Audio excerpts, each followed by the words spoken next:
بسم اللہ الرحمن الرحیم۔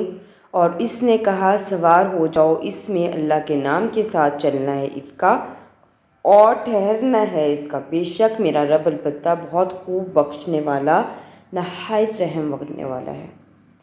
اور بلا شبہ ہمارے بھیجے ہوئے ابراہیم علیہ السلام کے پاس خوشخبری لے کر آئے، کہنے لگے سلام ہو۔ اس نے بھی کہا سلام ہو، بس وہ تھوڑی ہی دیر میں ایک بنا ہوا بچڑا لے آئے۔ یہاں رسولنا سے مراد فرشتے ہیں۔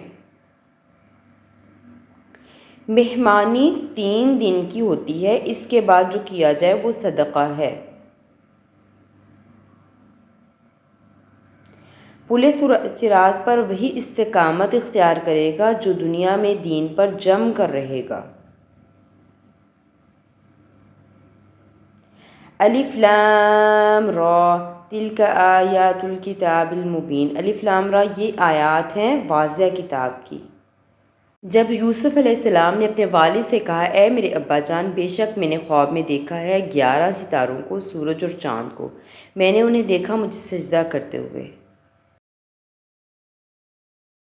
اے یوسف علیہ السلام، درگزر کر اس سے اور تو عورت بخشش مانگ اپنے گناہ کی، بے شک تو خطا کاروں میں سے ہے۔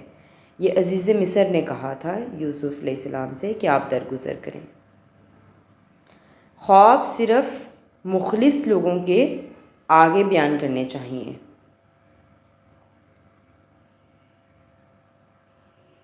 یوسف علیہ السلام کے بھائی حسد کی وجہ سے یوسف علیہ السلام کو قتل کرنے پر آمادہ ہو گئے تھے۔